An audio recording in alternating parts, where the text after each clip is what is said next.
professional playing something. It's stressful, it's a lot of nerves. We really waste a lot of time flying here and back from here, so we lose a lot of training time and a lot of relaxing times. They're really aggressive and they're really good strategically. We're good at adapting to some other team strategies because we will find the weakness of it and try to abuse it as much as possible. I don't really fear the laning phase. I don't fear them like one-on-one, but I feel like the whole team game is so good. But still, there are like strategies that we're weak against, and like it's not even more like strategies, but the style of playing. So we're still like increasing and trying our best to find the ways. El jugador más peligroso de GMB suele ser LCS, nuevamente porque tiene gran variedad de hacer counterpiece en medio y es el jugador que más controla la partida. I think that it makes it hard because it's not that hard to find our games. To try find our weaknesses, so we need to prepare something new all the time and to change, adapt and stuff. Like we really like to play ranked 5 versus 5, but everyone can spectate it, so we have to change our training schedule and training style, and we're still like increasing and trying our best to find the ways. Welcome back, ladies and gentlemen. I am D-Man, and joining me now is Quickshot. Alongside me, of course, is Ocelot from SK Gaming. So the question is, for you guys, do you think Gambit is living up to expectations? This is Moscow 5, the Korean destroyers coming into the LCS, and they kind of not like tuck it home just yet. But they're not doing too bad. They're what, 4-0 now? They've won the last 4 games on the bounce, haven't they? Yeah, correct. Gambit and the previous M5, those guys are, for me, like these Italian teams, okay, of football. In Champions League, they wreck because it's these games, you know... When it counts. Exactly. Yeah. When it counts, they are extremely awesome. And if they have to be constant, they are not that awesome because they are more like when you train against them, you actually see it. You know, they are awesome players. They are one of the best of the world at their roles, but they take it easy. You know, they get caught too much. Things that don't actually happen in semifinals, things that never happen in grand finals. You know what I mean? This is something that we talked about and we've actually discussed behind the scenes many times. You know, when you think back to a year ago, looking at this team, online cups, online matches, they would be knocked out by all sorts of teams because to them, it didn't matter. It was only about the LAN. It was only about the tournament. Well, I mean, if you look at their record, they've lost to EG and Giants, so it's not too bad. No, of course Giants not. was kind of a chaotic match. They destroyed Fnatic. They had a close game with Wolves, and they've also obviously beaten against all authorities Giants. They beat Dragon Balls this morning. So they've had some good results lately. They're 4-0 up. But what we talked about mainly is the fact that, you know, when they used to go to these events, obviously last year we had the whole LAN circuit. You'd go off to MLG or IPL or Intel Extreme Masters events. Intel Extreme Masters particularly because they've never lost an IEM they've ever turned up to. It was only DreamHack that they lost to. But they've always used to boot camp for like a week beforehand. And now they've kind of got every week matches. I don't know whether they've stepped off the schedule or... I think it is different. Like right now it's a whole league. And every team prepares for every team. It's totally different. They are extremely good when it comes down to brackets, bracket games, because you normally don't really know against who you are, so you don't have the time to prepare. And they're really good at that in that case, you know. Well, that's an interesting question now, because in terms of teams that innovate, that brings new things to the tables, a lot of the most recent changes, you know, from a year ago, Jungle, Champion Picks, things like that, Moscow 5 and now Gambit Gaming, they're innovating. Do you think that's because of their preparation? You know, you said they're good at brackets. You don't know what to prepare for. So Gambit step back and go, well, let's do our thing, which happens to be good and exciting, and it works in brackets, but it's not maybe working in leagues? It is working, but you play way more matches. For example, okay, you remember 2 weeks ago, I think it was, Diamond started playing Bolivia. Yeah. Nobody played Bolivia before. He started playing Bolivia. He was at least the first professional player playing Bolivia and winning constantly and solid. If it happens in IEM Grand Finals, it happens in a quarterfinal, for instance, people is like, wow, what was that? Next game, nah, it wasn't that good. Just don't ban it. Yeah. Won. quarterfinals won, then semifinals. Oh man, believe me, that's too cheesy. Don't buy it. Semifinals won. You know what I mean? Because they come with that stuff.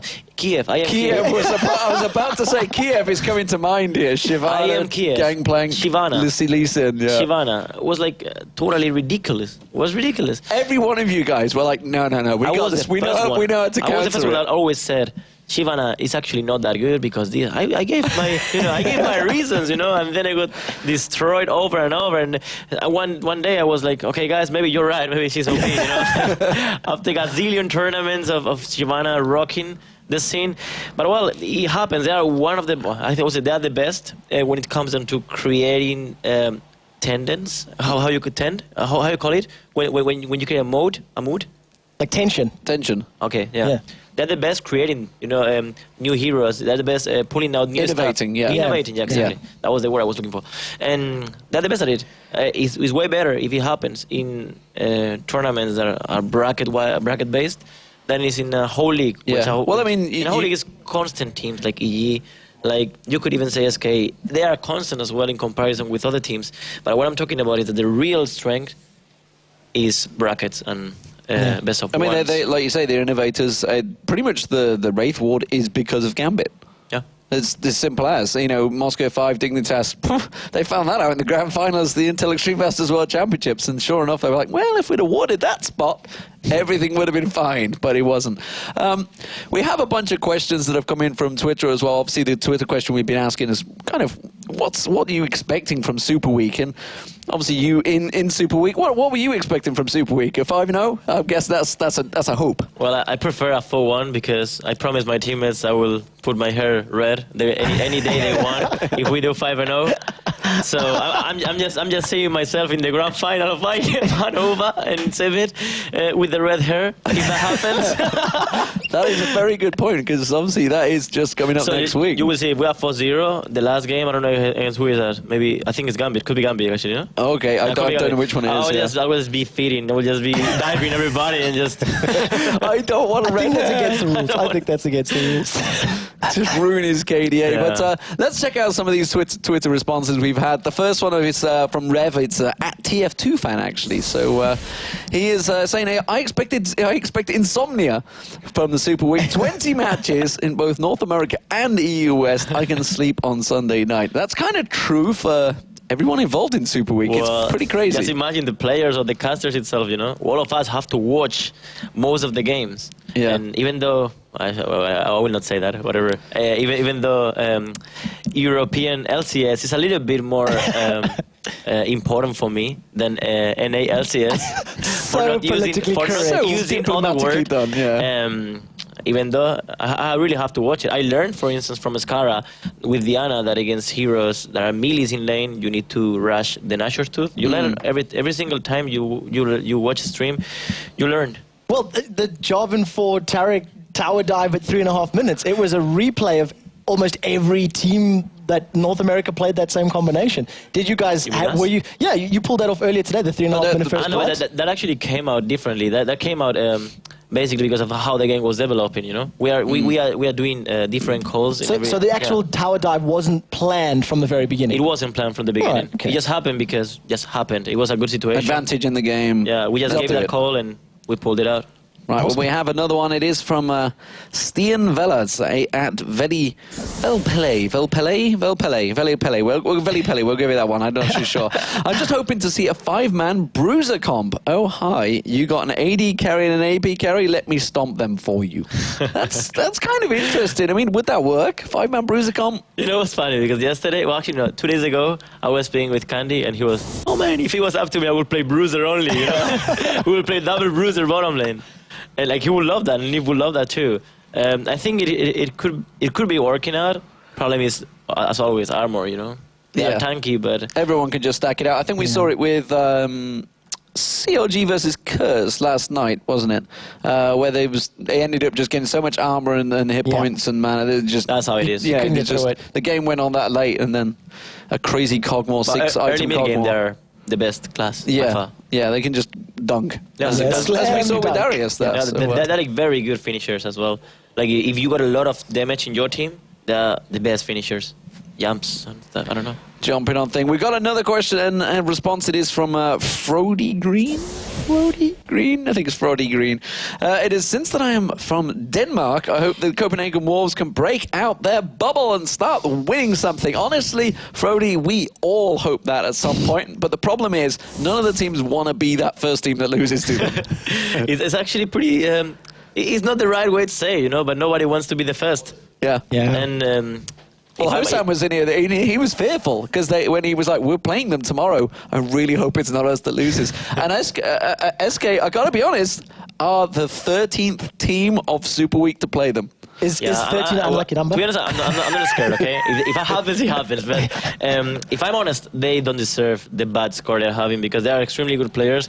Even my dad, which is watching every single LCS match, he actually knows a lot about the game, and he told me, these guys don't really deserve this score. Like, I'm watching it, they do this good stuff. The mid lane, the new mid lane is good, really good as well, this and that. My dad. Well, if you think of the live qualifiers, when it was they were one of the names that was up the right at the top, saying, "Well, these guys, Fnatic, Copenhagen Wolves, said easily qualify." They were really good. I mean, they're really good. It's just they're in a bad clump. Yeah. When they were playing Evil Geniuses earlier, it felt like the gap and the difference between the teams felt more than it actually was. You know, on paper, they weren't that far behind in terms of gold. They just weren't making plays. Yeah, when they watch, I don't know which game was it, but it was. Copenhagen was with somebody, I don't remember. They were 1-7 in kills, but they were ahead in gold. Yeah. And they were like mentally thinking, oh my god, we are behind. But they were actually half thousand ahead or something. Yeah. And how do you tell it? Because we were talking in the game about that, you know, how you obviously don't see the gold count, all you see is the kill count. So when you see it at like 12-4 or 7-1, despite the fact that gold could be even, it's mentally you're like, we're losing. Well, you need to prepare for that. You need to know how much gold worth is everything. With the towers, the dragons, I think the items, the support has to know that the goal is even, they are slightly ahead, this and that. I don't think it's really hard, but it has to be done, obviously. Well, coming up, it's going to be the Evil Geniuses versus Gambit. What are you thinking from this one? This is a big game. I think Gambit's playstyle kind of corners EG's playstyle because they pull out a really awesome early game, and against EG, that's the best thing you can do. So if the things go like intended, I give my coin to Gambit. But if the game lasts too long and they start getting this Drake here, this tower there, they will get map dominance and just control of the game. They won't throw it. Who is going to pick or ban Thresh? Who is going to pick or ban? Well, that's an because awesome question. I believe Evil Geniuses have blue. I believe they have blue side, so they'll have first pick, first ban. Do you think? I don't think it's. I don't think. Well, only Gambit, I think, thinks Thresh is worth first pick. So maybe, only maybe, EG tried. I mean, EG is gonna cheese the Thresh with something, which is possible. It's possible. Yeah, lately, everybody cheese with everything, which I hate it, but. But yeah, the cheese might happen. Cheese might happen, ladies and gentlemen. Last time they met, it was Evil Geniuses that came out on top to take you through the game. It's going to be Joe Miller and Jason Kaplan. Thanks a lot, Demon. So, the big one here today, of course, EG versus Gambit. We saw it in week 1. It was honestly a bit of a disappointment when we saw it that time around. It was a big win for EG. The question is today, how are Gambit prepared for this one? They've got progressively better as things have gone along. Can they take down Evil Geniuses? Well, Arne was saying earlier on the analysis desk, you know, Gambit, they might lose to you once in the beginning, but they're not going to let that happen twice. And I wish I had some popcorn with me because I'm buckling down for about a 70, 80-minute game here if it does last that long. Well, it wouldn't be the first time that I've seen a 70, 80-minute game between these two, to the point where Demon's voice had long left the building and gone back to the hotel for a sleep, because it was a crazy, crazy matchup. Of course, I'm referring to the game back at DreamHack Summer in 2012. It seems like years and years ago by now, but obviously that was the highlight between these two teams. They're under different names now. Back then it was CLGU versus Moscow 5. Today, Evil Geniuses versus Gambit. Let's have a look at the two lineups that are going to be playing here for these two sides. On the blue side, we have EG with Wicked, Snoopy, Froggen, Yellow Pete, and Crepo. And over in the red corner, we have Darian, Diamond Prox, Alex Ich, Genja, and Edward. And Joe, you know, Demon mentioned Thresh. And we know Crepo is a big supporter of that. He did that 1v2. Everyone probably saw it on Reddit. We have Edward, who in the ESL Major Series, he was some ridiculous score like 8-1 and 11. What do you think? What's your opinion on that? Do you think it's going to be banned out pretty early, or do you think some team's going to try to lock it in? I think someone's going to ban it out, honestly, with those 6 bans. The problem is that, you know, you've got, for both of these teams, a lot of bans that are super important, in my opinion. It's maybe not the right time to say Thresh needs to be banned out in this game, but we've seen that Edward is amazing on Thresh. We've seen that Crepo certainly knows his way around with Thresh as well. So he's either going to be banned or he's going to be picked here. I can't really see it being any other way in that one. Let's have a look a little bit more in depth here at the two teams. First of all, we're going to be taking a look at EG for this one, and let's have a look, and it is of course Froggen in the middle lane. Surely that Anivia is gonna be banned out. Gambit are still having flashback nightmares to that Anivia clearing things out hour after hour, it felt like, back at DreamHack, and then only to go on end up losing the game. So he is gonna be the big man in this game without a doubt for EG. And the thing is, if you ban that Anivia out, I mean, he can play Lux, he can play so many other champions, even Karthus. I mean, I think he has the record at the moment with the most CS, 23 minutes, and I think he broke the 300 mark. You really can't ban him out, and if you do focus your bans on him, you leave, you know, the top lane open, you leave the jungler open, you leave the support and AD carry open. It's just not one of those things you can afford to do. Well, let's have a look at their opponents in this one. Of course, Gambit Gaming coming out of Russia, focusing in on Diamond. Of course, it's such an innovative jungler. We heard it earlier on that Gambit are probably the best team in the world in terms of innovation.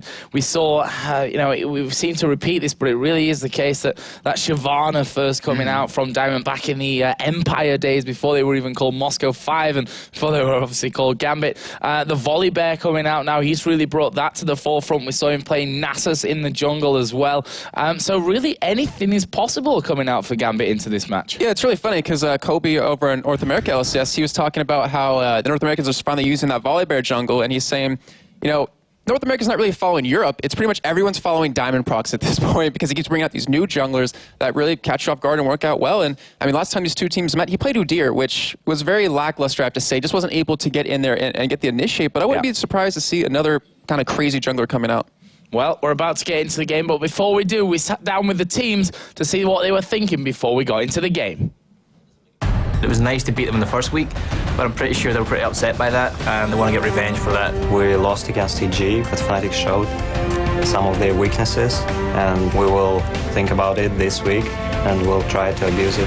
I'm not going to trash talk Edward again, because the last time I called him out, he completely destroyed me in lane, so I'm just going to hope for the best and hope we can repeat the game 1 of the season.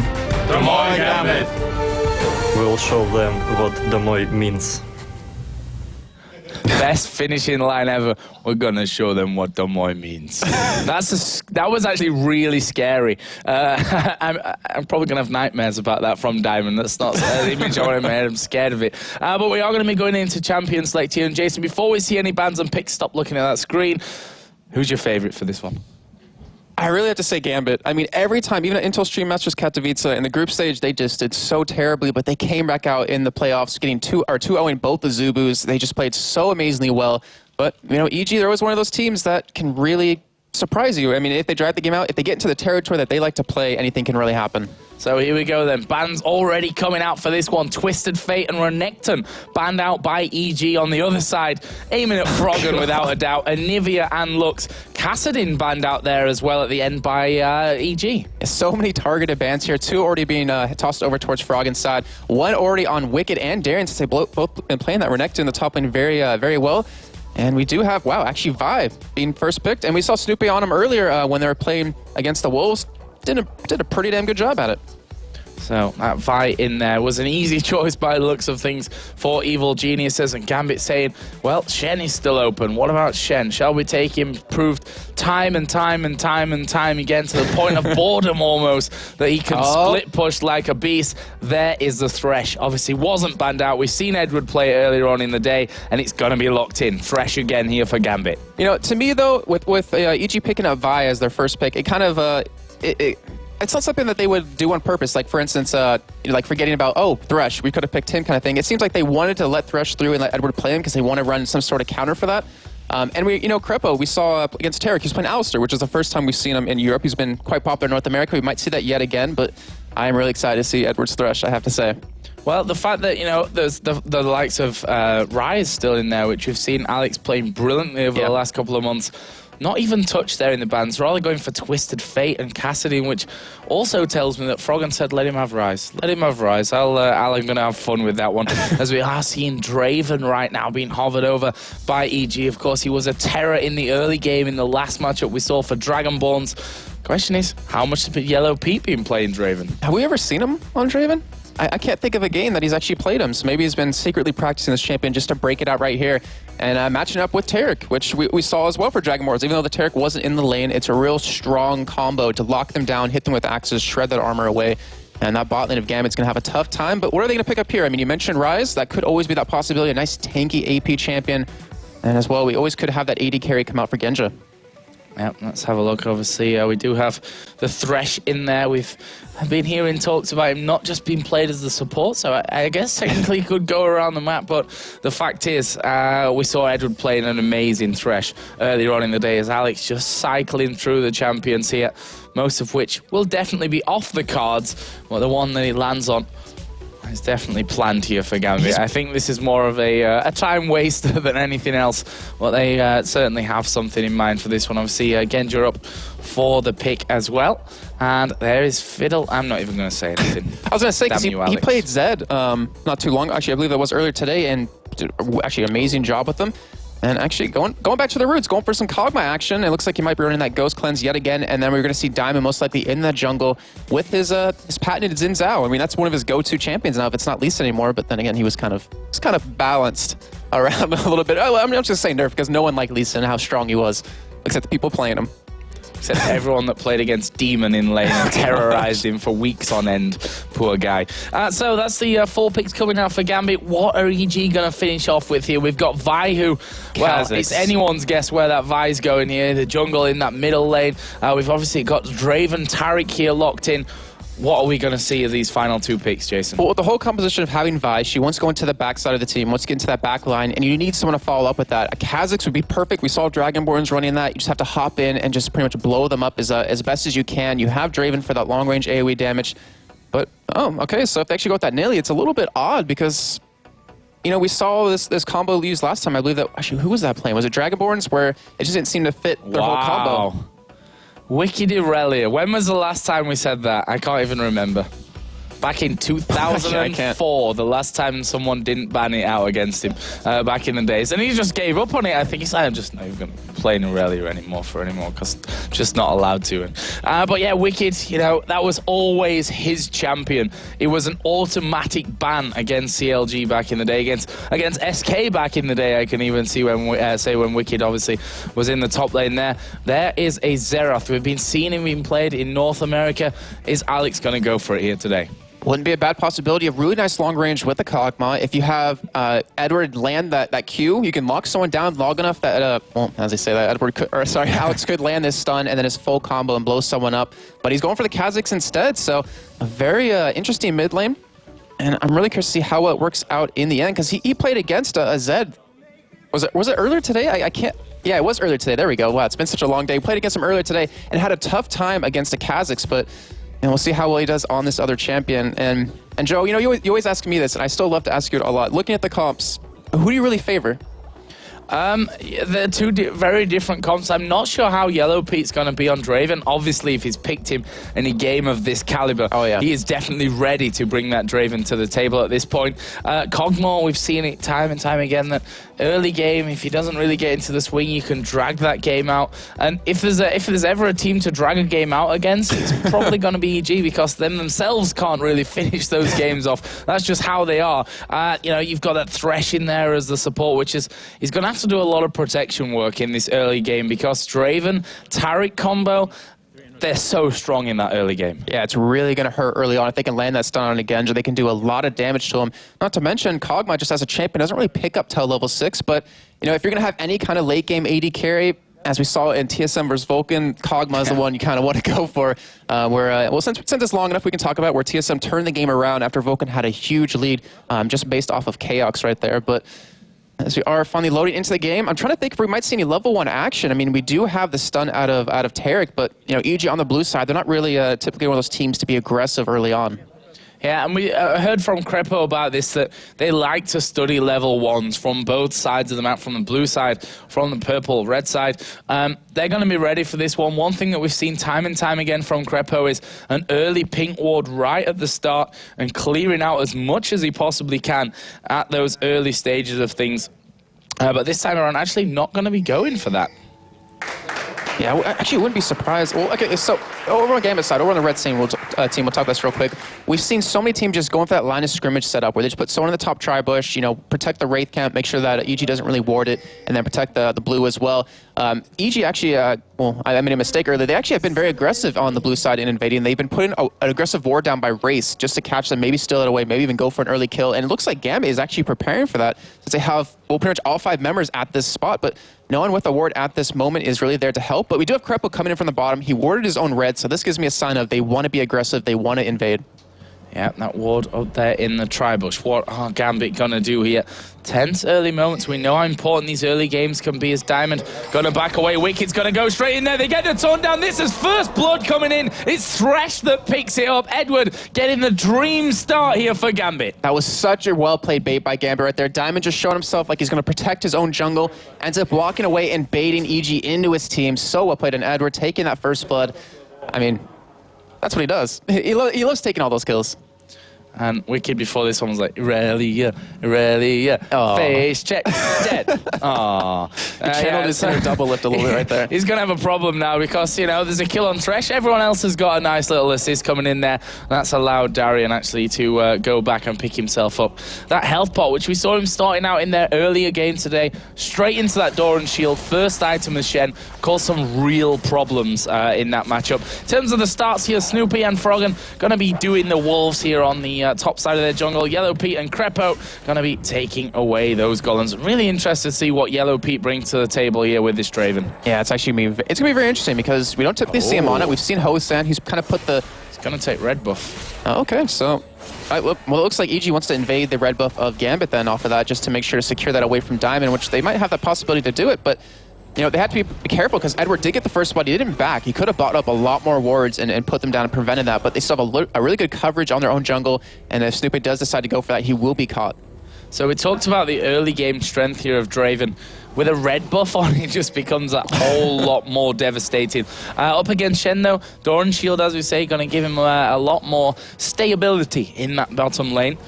We'll see, though, what Yellow Pete can do. And Darian knows that he can't get caught out of position, especially with that Taric in there to offer that stun up. But, Jason, with these 2v1 lanes, of course, we have Taric Draven versus Shen. As I'm just going to forget that here. So Yellow Pete actually going head-to-head with Darian. We are going to see the flash coming down. Have they got the damage? Ignite goes in there. Yellow Pete going to get that last auto attack off. Can they finish it off here? Not quite. One more tick needed. The pot saving him. And the red pot synergizing so well with this passive. When that axe hits you, you get the extra damage over time from it. And then also the red buff stack on top of that. It forced Darian out. He still has that flash available, but that gives him such a nice little bit of advantage in their own lane. And while we saw Yellow Pete actually going head-to-head against him, Crepo visited the blue buff of Gambit. So it looks like they want to control that, really deny it away from Alex Each. So when he gets that that tier, he won't be able to spam as much and be able to stack it up as quickly. But in the meantime, we do have Diamond heading up towards this top side. And we might see that patented 3-minute, 30-second 3-man gank on top lane. The obvious 3-man gang that you are referring to there. We see time and time again here. Thresh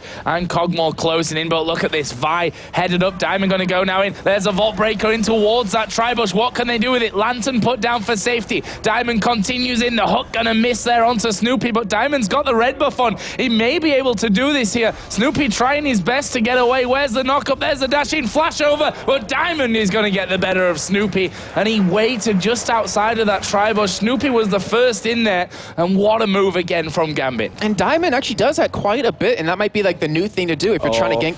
Oh, this is really, really bad for Wicked again. He's going to get pressured by all three of them. He flashes. The knockup actually was in effect there. Can he get away? Cogmore goes in. Wicked going to survive. Oh, it's like I was trying to say, that's kind of the new thing. He's done that before. He's waited outside that tri-bush before he can be seen at all, and then he just goes in and ganks and stops that counter gank that the other team ends up going for. While all that was happening, though, at the bottom lane, we had EG being very aggressive against Darren, pushed him out of lane yet again, and they're just trying to punish him as much as possible, but unfortunately for them, their top lane is just getting destroyed at this point.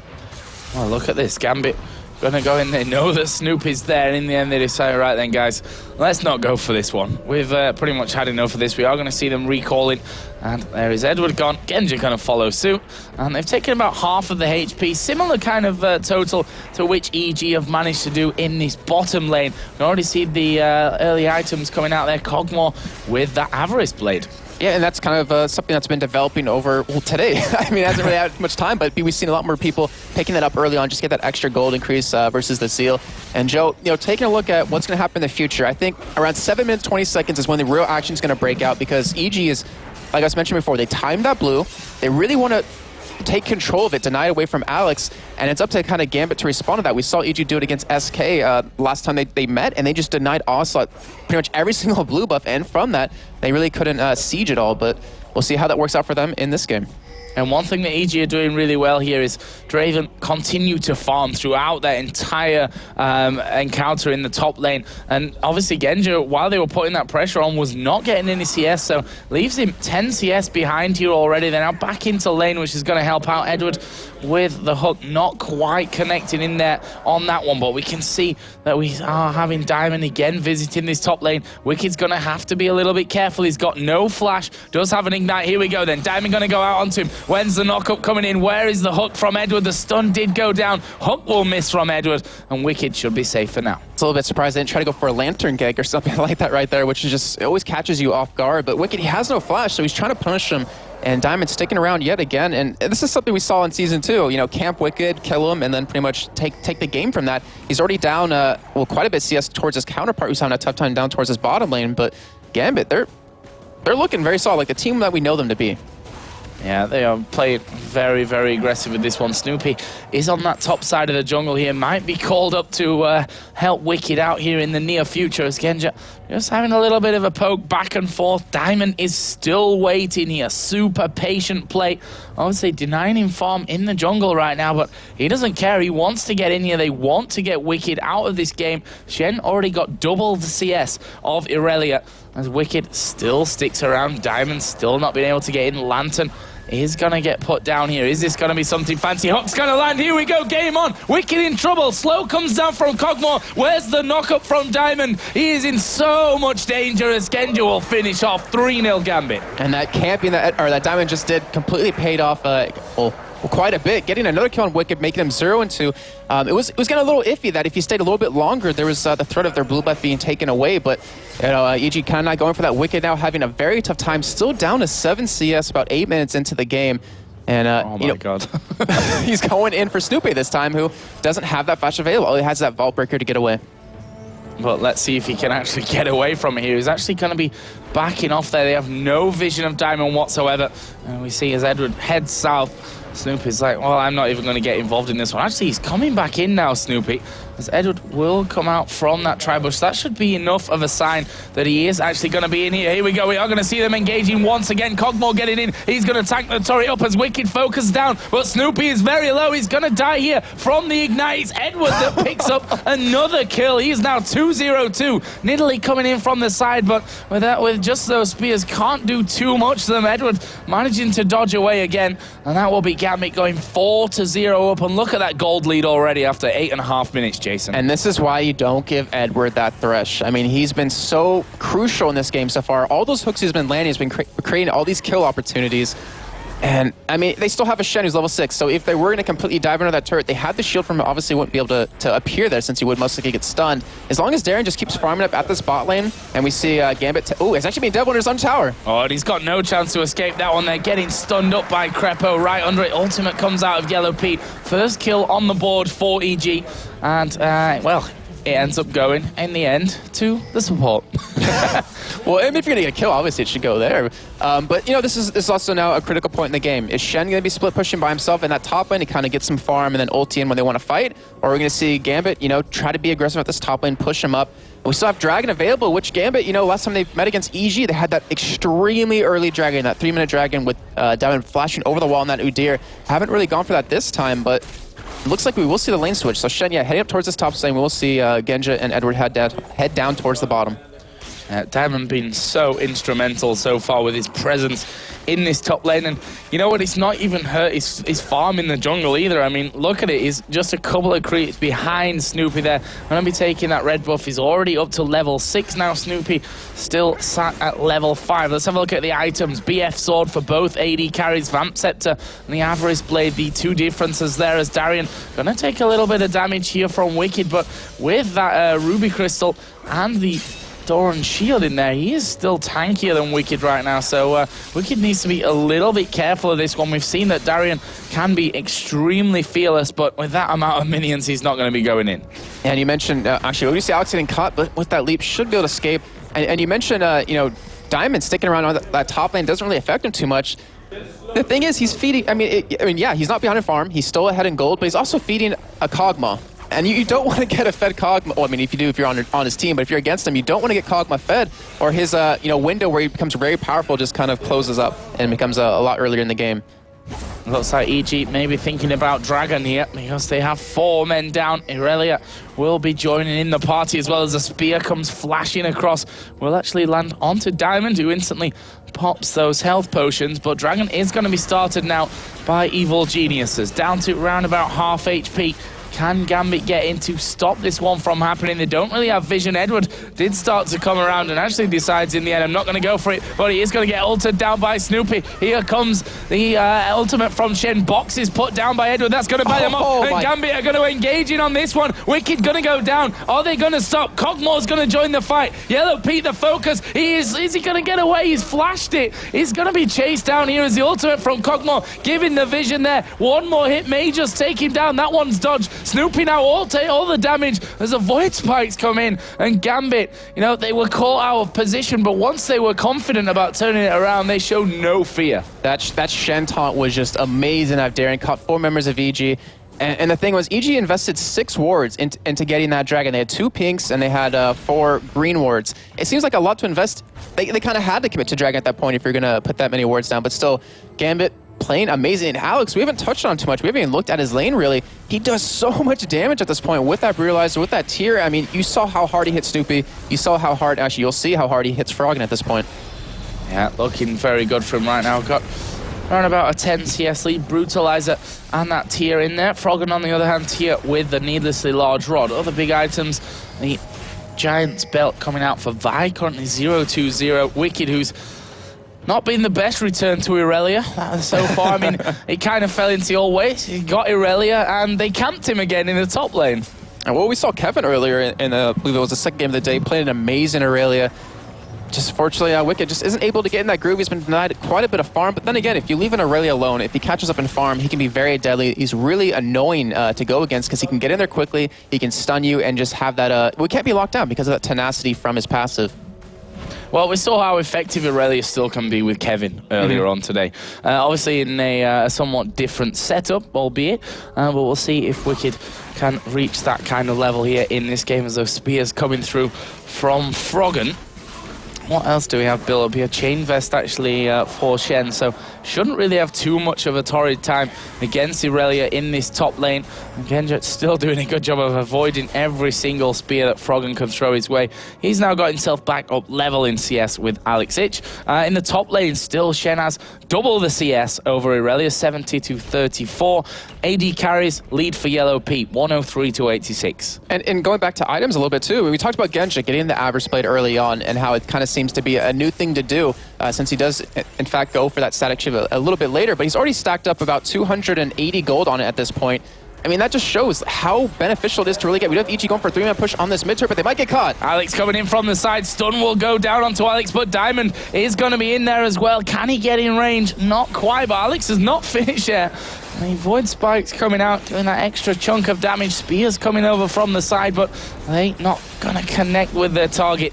And Gambit stop EG from taking that turret. Yeah, all the Nidalee heals paired up with the Taric heals. I mean, any harass you're going to do, you can heal them right back up instantly, not to mention Froggen has that blue buff, but Darren just doing what Darien does best. He just pushes the lane by himself. As long as he doesn't get caught here, it really applies a lot of pressure, forces Wicked to stay there, and we have Snoopy coming for a gank on him, though. Yeah, Snoopy coming in. Crepo going to join in the party as well. Darien actually going to go over the wall, and he gets over just as the Assault and Battery lands. Froggen now coming in from that side. Darien does have the flash, and he will flash away, but the spear comes through. Froggen going to pick up the kill. And right as they say, Darien doing what he does best, showing it right there, getting picked off, unfortunately. Gambit wasn't able to make a play out of that.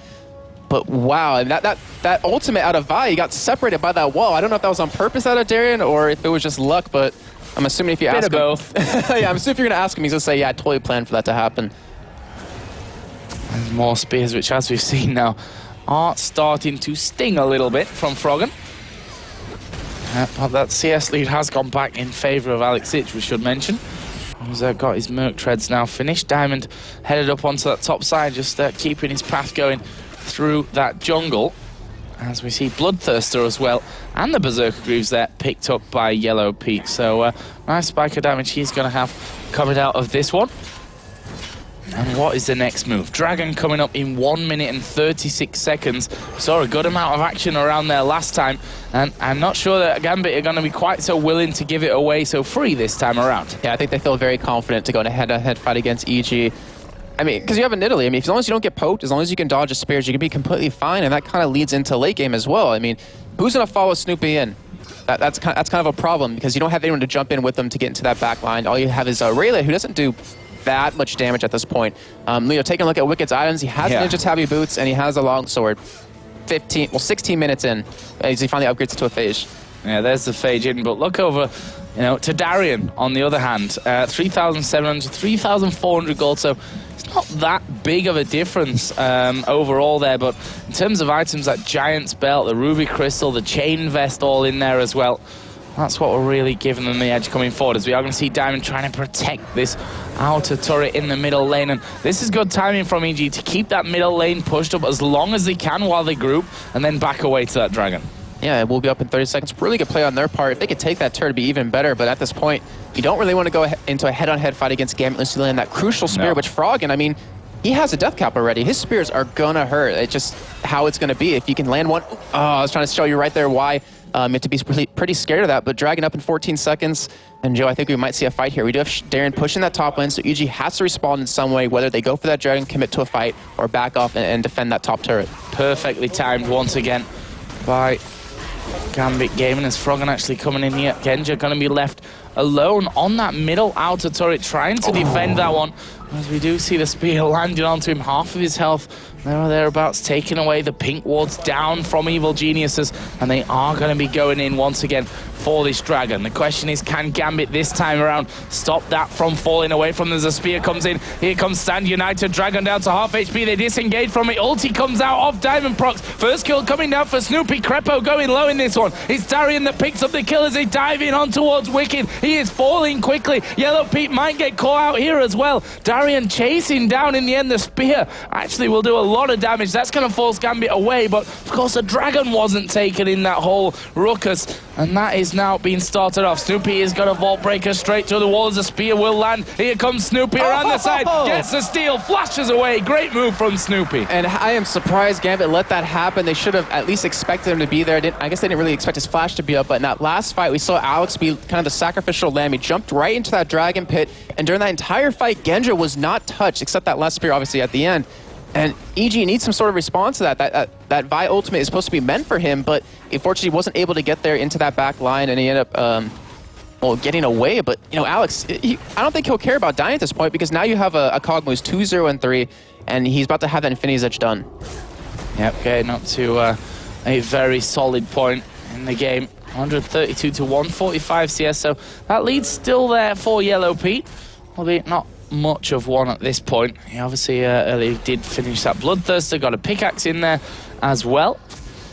As Edward quite happily just holding this middle area there. Lantern down in the middle of the lane. And Diamond's kind of deviating from his normal ability. He usually goes for that Locket of the Iron Solari as one of his first items, but this time he's going for the Aegis. Most likely, I'm just going to say he's going to upgrade into that Runic Bulwark to help with that extra magic resist, so if they do get poked... Crepo almost getting caught right there, but so if they do get poked, he'll minimize the damage as much as possible, and then obviously some magic damage out of Crepo. But this turret's very low, and one thing that EG have certainly got going for them are those spears flashing across there. Cogmore loses a third of his health, but Gambit still hold on to that turret. Well, there's a 5-man push from EG coming in here. This could be dangerous stuff. Edward just getting out of the range there. That one smite from Snoopy onto that siege minion. Well, they've pushed this lane up once again. The question is, will they be confident enough to fight them under the turret and get close enough to get those attacks off? Doesn't look like that'll be the case. And they're kind of against time at this point because you're leaving Darien alone to push that top lane. He's 50 CS ahead of Wicked. He already has a Sunfire Cape done. He is so damn tanky. And then you have a Kog'Maw who is a late game master. You can't really compete with that. You know, EG, if they're going to make a play, if they're going to try to win the game, they have to do it relatively soon or Gambit's just going to get too strong for them to deal with. As Wicked just clearing out with the ultimate. Darien will back off. Diamond Prox did come into that lane as well. He's going to be headed back to the top side of his jungle. Actually has full camps up on his side at the moment. Darien, well, he's just going to be doing a Shen. Yeah, I mean, we saw that happen earlier today. It's just, you have to have some sort of counter to that.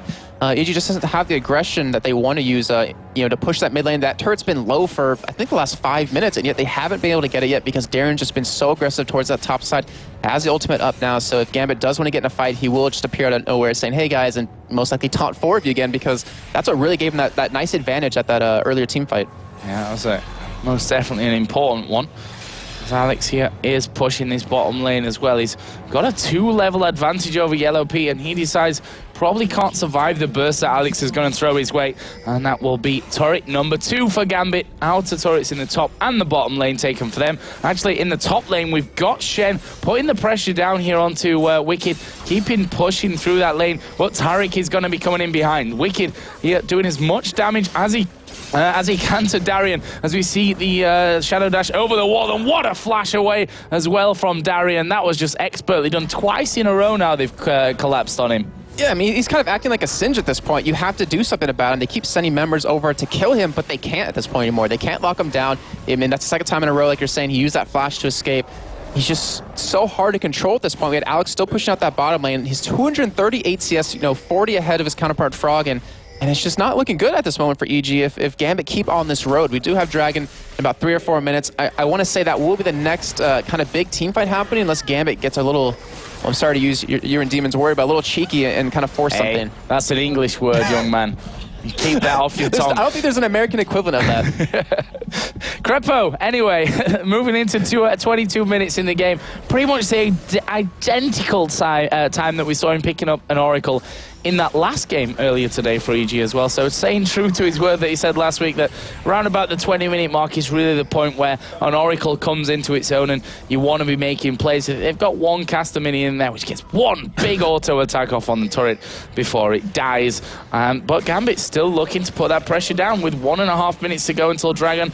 Again, it's not a bad idea at all. Yeah, because that top turret's been down, we've had Gambit invade the jungle of EG. So with that Oracle, he's able to gain control of his own jungle yet again. Edward hasn't picked up an Oracle. We do have them slightly going for a push on the mid lane, but it's just, well, the wave clear out of Yellow Pete's ultimate, which obviously won't be up this next time, is really keeping that turret healthy at this point. And Darien still just pushing the top lane. Ooh, gosh. God, I love them spears. As casters, we've seen about 3 million Nidalee spears been thrown in the past, but every single one of them still makes us do, ooh. Oh, Alex, she might have gotten caught there, but just hits him with a nice void away and takes can just jump away. Yeah, exactly, and he takes a big chunk out of Snoopy at this point. He has a Warden's Mill, he has that Giant Spell, going for that Randuin's Omen as one of his first items. So to me, it looks like he's going to dive that backline on a Genja and then just try to shut him out, put that attack speed reduction onto him, and hope that the rest of his team can pick off some kills before Genja's attack speed reduction clears up. Well, EG looking to finally get this turret down. It's survived for probably far too long in their opinion, as Diamond is going to get hit. Genja is going to be coming in from behind. Darien is coming in from behind. They're a little bit disjointed at this point, but he completely dodges the ball breaker. Going to get the taunt down onto Froggen. He gets hooked in. That's a dead Froggen. Boxed down. Crepo will break through one wall, but he could get shut down here. Yellow Pete flashes away. Here comes Alex jumping in from the side. Gets the reset. Double kill Kha'Zix. He jumps jumps in there again. Thresh secures the kill there. Edward, expertly done, as per usual. And Gambit back off and head towards Baron. And EG didn't look like they kind of expected Darren to come in from that backside. He's been pushing that top lane this entire time. But he just, he bided his time, came in from the back. Edward, with an amazing Q out of him, was able to lock down Nidalee, who's just so slippery. And Wicked, I mean, I want to say he's going to have to try to go for a steal here, but it's not really going to happen. I mean, I've seen more amazing things happen before, but he backs off instead. And Gambit now with a giant lead, now Baron on top of that. And the kills they've acquired. I mean, they're sitting on almost 2,000 gold onto Kha'Zix, 2,000 gold onto Genja, 1,500 right now onto Thresh, even 1,500 on Darren, and 1,000 on Diamond. So they have so much money to spend, Joe, that when they come back and they start pushing down that mid lane, I don't think EG can poke them, but Wicked now getting caught. Wow, he's have to flash away from that one. Cogmore 2 will reveal him there. As a spear comes through, lands onto Alex. He knows that he's going to be tracked down here by Frog and shouldn't have too much angst, to be honest, because he can just get away from this one. This could be a dangerous situation, though.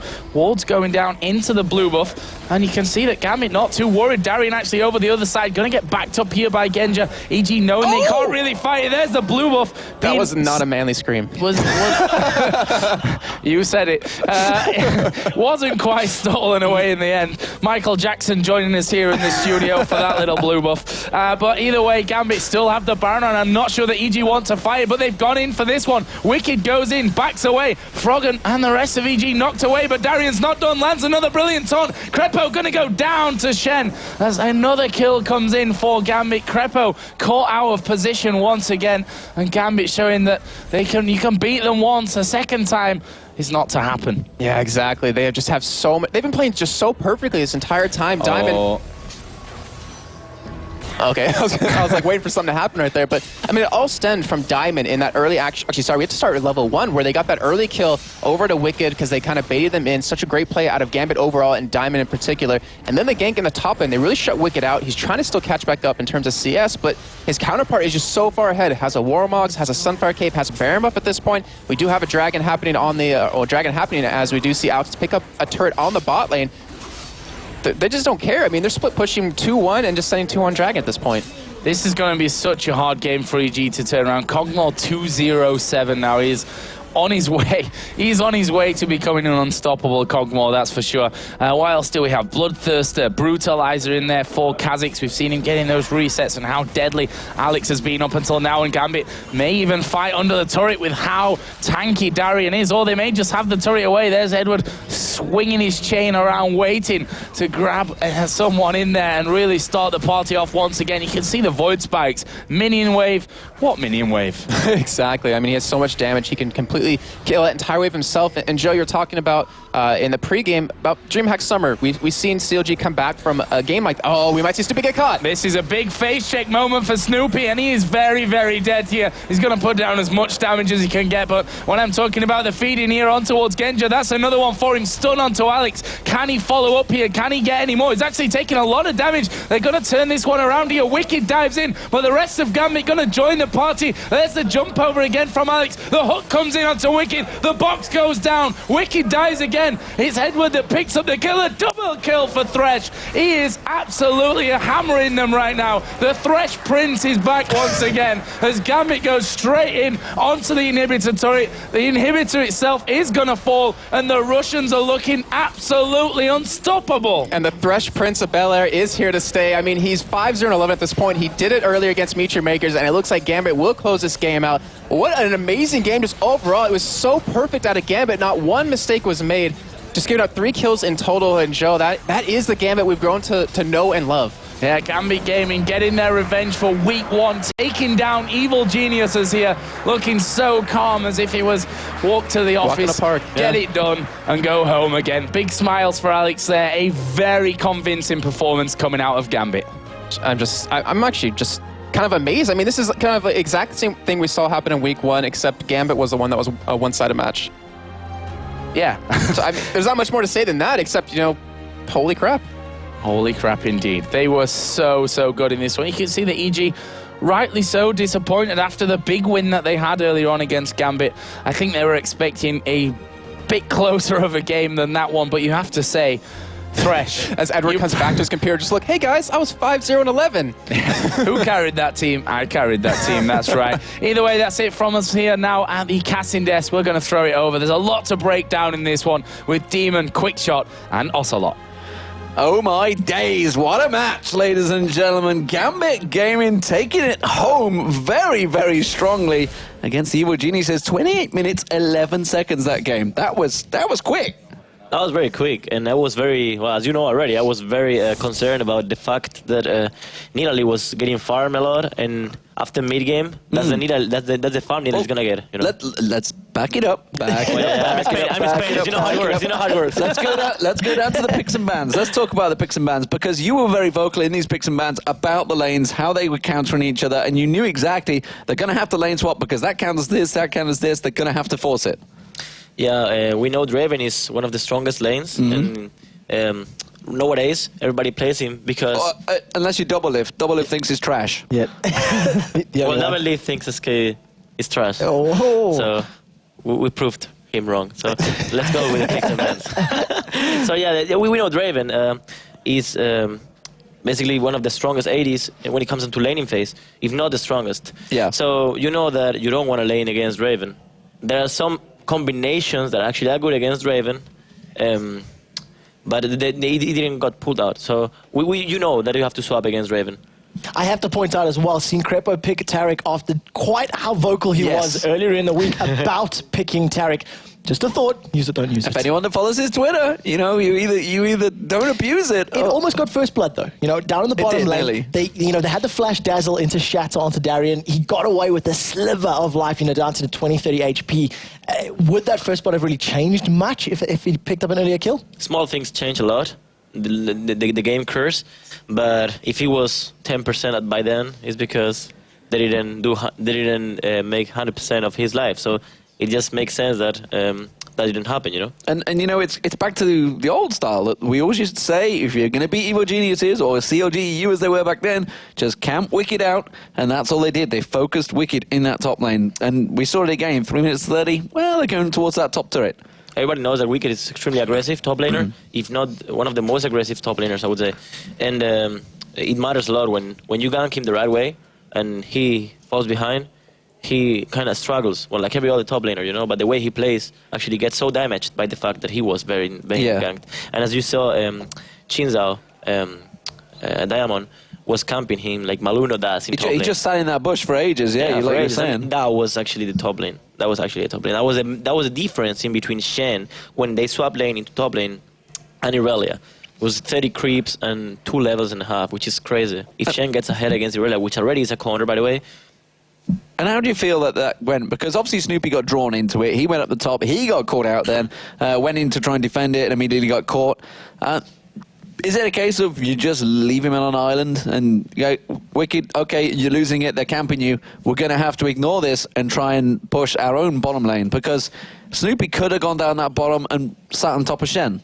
It depends. If you want to be as aggressive as the opponent is, what you do is asymmetric gank. But I think what EG wanted to do is the easiest stuff, which is saving Wicked, but it turned out really bad because Snoopy got caught in the tri-bash, in between turret, in between top tower and blue, and he didn't even flash out, which was a mistake in my opinion. That probably made part of the game. He then made it up, smiting the Drake, which was, by the way, pretty good. Oh. But the top laner was lost because it wasn't enough protection. What can Wicked do? Like, Wicked was 0-4, but what can he do? He's only... Talking about Snoopy's decision-making, you know, the steal was really, really good. But I think a couple of minutes before that, we've seen an engagement where Snoopy popped his Assault and Battery to try jump on Edward's Thresh. And, you know, immediately after that, Darien came in with Stand United. Then they had, like, the 4-man taunt. Do you think that was the right call to go that aggressive when they were already, you know, I think it was 5-1 down at that point? Well, now it's easy to say it wasn't the right call. Fair enough. But I would have probably done the same because they felt they kind of had to come back from something, even though it wasn't like that because Nidalee was getting fed slowly with farm and kills and assists. They felt like they needed to come back somehow. Snoopy did what I would have done probably, and it turned out pretty bad because Shen Taunt is deadly if it takes 3-4 people. It was 4 people catched by the Shen Taunt. So fair enough, like I would have done the same. Yeah, so we're leading into it. Obviously, like you mentioned, Snoopy had managed to get that awesome steal on the Dragon. But we went into this replay, and by this time we got to this point, this is where you were saying, actually, they're going to have to deal with it because Froggen was getting farmed, and his spears were starting to create opportunities. Yeah, against Dinali, you need to group up first, make plays as a team quite a lot in mid-game. If you let her farm, if you let her get this AP, if you let her get this spell penetration, once she does 60% of the carries HP, there's nothing you can do unless you just have a perfect engage or something. My fear was that Nidalee getting to that point. It didn't happen. Probably 6-7 more minutes, and they would have been one-sided for EG. But the team fight we're gonna see changes everything. Well, let's actually jump into the team fight. It is after about 23 odd minutes. I've got the minimap up so you guys can actually have a look at the setup for this. Evil Geniuses have been trying to, push this middle tower for a while, and you can see on the minimap, Gambit are collapsing around them. So talk us through this one. Well, right here is the typical push, but they don't have vision at sides, so they actually don't know what's about to happen. There's a good bait by Shen, which makes everybody pay attention to Shen, and there we go. Now the CC chain, perfectly done by the whole Gambit team. And once you take down Nidalee, there is no sustain for EG.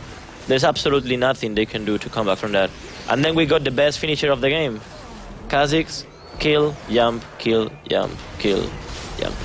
So it was just, leading up to that point, there was a couple of fights that were fairly even, were fairly close, but really that was what sealed the deal for Gambit to pick up the win. That was the team fight. If that team fight doesn't happen, the game would have probably been snowballed in EG's way, in EG's favor. And it's one of those things that, we've talked about the teams, how they finish. And Gambit are the best finishers, seems to be, in the game for me. I mean, once they smell blood, get that opportunity, they're on you. Said something. Yeah, you give them the finger, they take your arm. Exactly. You give them the finger, they take the arm. And I couldn't explain it in a better way. They gave them not even a finger. They gave them a part of a nail, and they took the whole body, That's how it is. It was a team fight, that's it. And that's how Good CC chain into Froggen, game over. So fantastic stuff. Anything you would have done differently in hindsight to what exactly just happened there? I mean, how you would counter it? Any picks and bans? Maybe you'd have switched around. Any sort of plays you'd have switched? I would say picking Nidalee against 3 jumpers is already a very tricky situation. You really need to be ahead or start being ahead and start doing a lot of damage with your spears to make sure the game is in your favor. But props to Froggen because he played an awesome game and he was the only reason EG could have won the game. So fair enough. I would say Gambit outpicked and outplayed in both sides. Jungle, top and bottom got outplayed quite a bit. But yeah, Froggen won mid lane. Well, I mean, we had our MVP for the game, and of course it was Edward. Edward was just, frankly, amazing for Gambit. Again, they allowed him to have Thresh, the Thresh Prince of Belarus, maybe, I don't know. Although, I don't know, I'm trying to think of the area in Russia he's from. It's obviously not Belarus, because that's in a completely different country, but he's in one of the deep, dark Russian areas, but he was amazing. 5-0-11, again, on Thresh, landing the hooks, making the plays. He just fits Edward so much, and he just played an awesome game. Props to him. It's good that Genja's his support. He supports him in the lane, puts a lot of damage down. Edward just goes, I'm having the kill. Good that you said it's good that Genya supports Edward in the lane, you mean? Yeah. That's what you mean? That is exactly what I mean. So that is enough from us. Let's check out the main stage, of course. It is going to be a member of Gambit Gaming. I guess it's going to be Alexich with Shocks, but I hope it's Edward. Well, you hoped, but it is Diamond Prox, also very good, and Alex here to translate. Now, starting off with picks and bans, you banned out Lux, Anivia, and Kale. 3 champions for Frog, and of course, Kale could also go jungle or top, and you did ban out Wicked's Irelia. What was going on there? То есть мы забанили 3 героев Фрогина, Кайлу, Анивию и Люксу, но не забанили Ирелию Викида. Объясни. Мы забанили 3 сильнейших героев Фрогина, заодно забанили Кайли Снупея, который, пожалуй, он единственный джанглер, на котором он хорошо играет. Ничего опасного больше из героев просто не было. Ирелия абсолютно бесполезный пик, ее очень просто гангать, очень просто дайвить, она ничего не может. Какой смысл ее банить? So Diamond said that we banned out like the most difficult heroes of Froggen, and we banned out Kale not only for Froggen but also for Snoopy, because this is the jungler that he plays like the best. And he said that Irelia is kind of trash pick. She's easy to gank. She doesn't like suit the current meta, and that's why we don't think that she's ban worth. Yes, because we saw you very much focusing your ganks on Wicked, on Irelia. Are you the main playmaker for your team, you would say? В основном ты гангал Ирелию Викида. Являешься ли ты плеймейкером для команды? Не думаю, что это так. Просто обстоятельства сложились так, что было очень просто убить, сначала задавить Викида на топе, но этого не случилось, потому что за него отдался его друг. А дальше уже у него просто пропали варды, он не знал, что делать. Ему было либо стоять и не получать ни фарма, ни экспы, ничего, либо умирать от моих гангов. Я посчитал, что это будет полезно убивать его. So he said that just circumstances were like that. It's a hard word for me. So that's like he tried to dive Irelia early, but killed Snoopy instead of Irelia, and then he just focused top lane because there was no other lane to gank, and there was just like Wicked could only like try getting exp or die. So that's what happened.